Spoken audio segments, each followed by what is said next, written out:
And welcome back here to Live Now from Fox. I'm Andrew Kraft. We're approaching the bottom of the hour here. It's a good place to reset about where we are in this very scary, scary night for Israelis up and down the country from the north to the south. And the kind of silver lining in all of this is that the IDF says it has intercepted, with the help of the United States, a majority of the projectiles that it faced incoming from Iran. Those are drones, cruise missiles, ballistic missiles as well here. So let's get a reset. Let's rely, like we have so much so, from Fox News Foreign Affairs correspondent Trey Yingst in Israel with some great reporting. He just filed this report. Let's watch.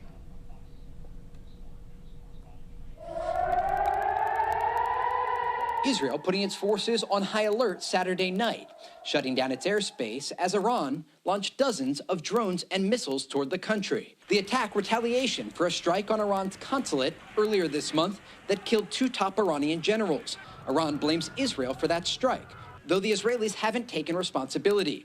Rumors of war have been swirling in the intelligence community ever since, Israel readying its defenses in response, trying to shoot down the drones before they reach Israeli airspace. Israel also directing residents in several areas to stay near bomb shelters. This is a severe and dangerous escalation. Our defensive and offensive capabilities are at the highest level of readiness. A post on X by the Iranian government through their permanent mission to the UN said the attack can be, quote, deemed concluded, and warned the U.S. against getting involved. Though U.S. military officials tell Fox they have already shot down at least 1 Iranian drone. President Biden returning to Washington Saturday night, convening a meeting of the National Security Council. The White House maintaining its commitment to Israel is ironclad, saying in a statement, the United States will stand with the people of Israel and support their defense against these threats from Iran. Before this, Iran had only targeted Israel through proxy forces and avoided direct attacks. Tonight's event fueling fears about the possibility of a broader regional war. In Tel Aviv, Trey Yingst, Fox News. Trey, thanks so much. In the meantime, you saw that photo in Trey's report. I think it's worth showing you yet again. That is a meeting there in the Situation Room. President Biden says this: I just met with my national security team for an update on Iran's attacks against Israel. Our commitment to Israel's security against threats from Iran and its proxies is ironclad. And if we maybe could take the photo full, I just want to point out who's in the room. You see there CIA Director Bill Burns. You see there Director of National Intelligence Avril Haines.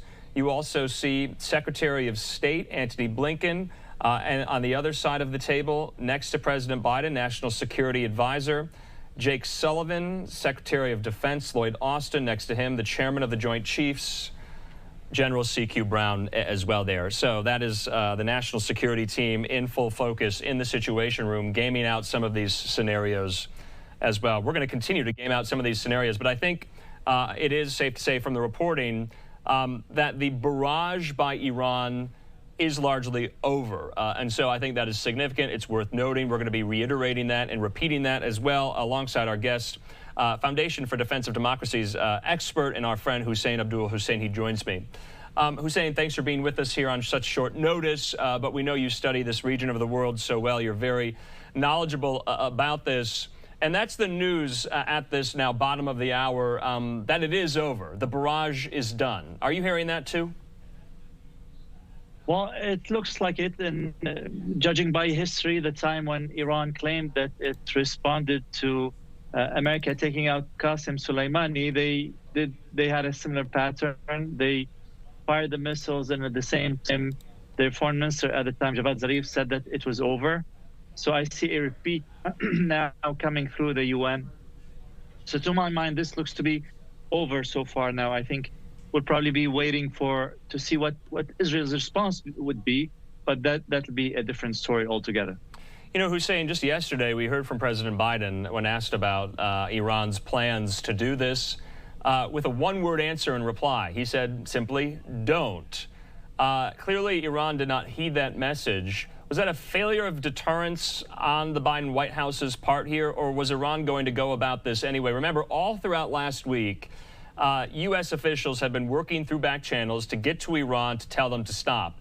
They didn't heed those warnings. Were they futile in hindsight, do you think?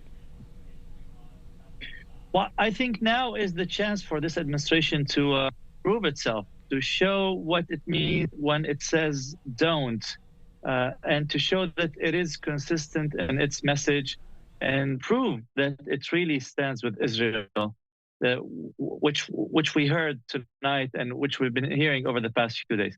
So Iran clearly didn't listen to Washington, even though we're told that there was a lot of back channel conversation between the two sides.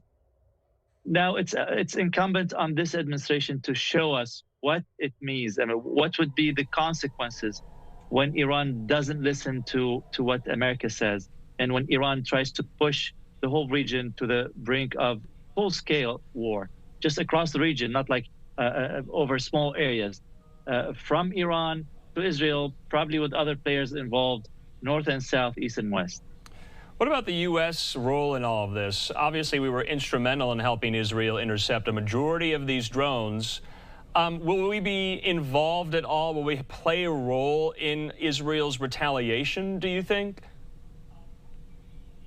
I think there's a lot of room for the United States to be involved in retaliation without actually having our military getting its hands dirty or involved in the war. There's a lot of support, logistics, technology, air refueling, you name it. There's a lot of tools and facilities and resources that we can make available to our Israeli allies without actually having the U.S. military getting involved.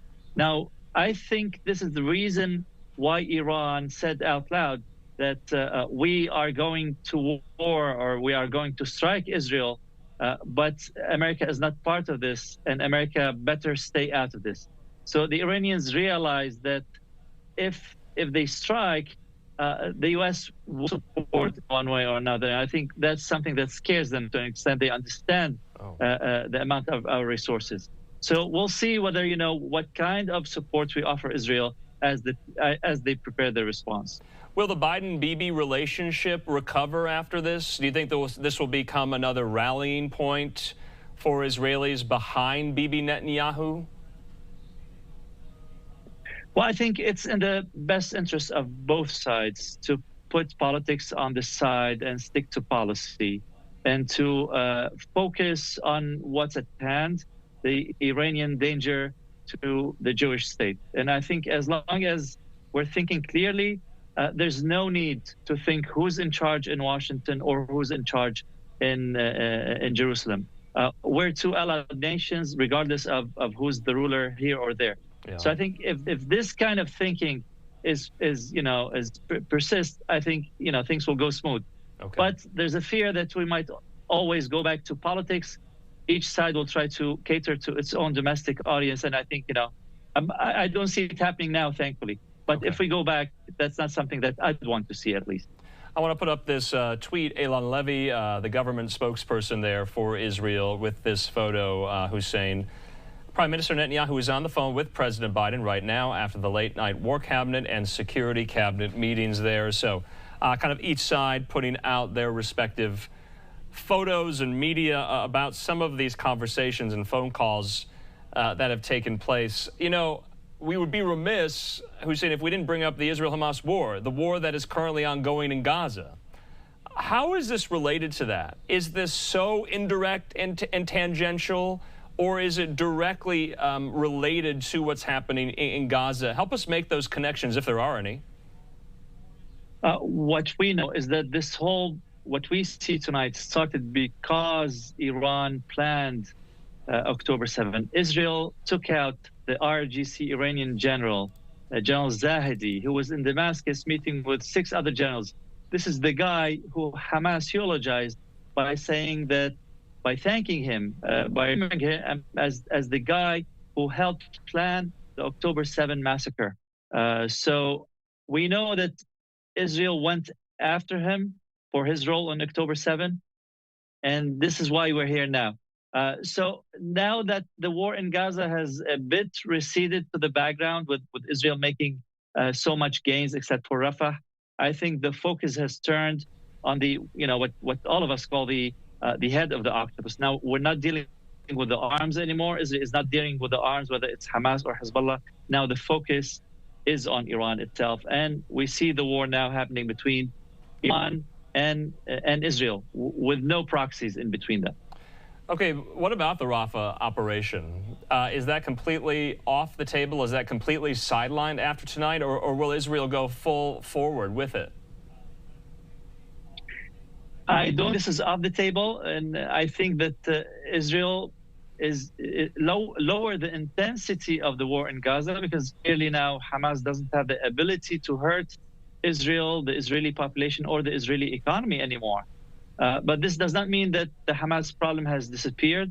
And this does not mean that what we see in Gaza right now is sustainable for either side on the long term. So I think Israel can put the Gaza war on a shelf for now to deal with Iran. And I think this is in the best interest of Israel. Israel now will focus on Iran. And after that, I think if Iran gets hit, if Iran weakens to an extent, whether politically or on a military level, I think we will see Hamas act and behave differently. Hamas acts and behave in such a way because they think that they have support from a powerful party, which is in Tehran. I think if things change in Iran itself, maybe that will reflect on Hamas and on Rafah in the future. Okay, yeah, I want to put that tweet up again from Eylon Levy with the photo of Bibi there talking on the phone with Biden. We're getting some more reporting on this phone call, Hussein. According to Jackie Heinrich at the White House, an administration official says the call has ended and it lasted around 25 minutes. Before we let you go, Hussein, I mean, what do you think was said on the phone call? Well, to my mind, 25 minutes is a long phone call. It's comprehensive. It's, it doesn't look like, they just exchanged the pleasantries or not between the two sides. So they must have talked about things in depth. I think probably Bibi Netanyahu offered his assessment, offered his next plan, and heard what President Biden had to say. I wouldn't say that there's a lot of disagreement, at least judging by the public statements of both sides. I think he more or less probably got the U.S. blessing for whatever Israel plans to do next vis-a-vis Iran. All right. Hussein Abdul Hussein with the Foundation for Defense of Democracies. Thank you for making time for us tonight. Can't thank you enough, and we'll talk soon.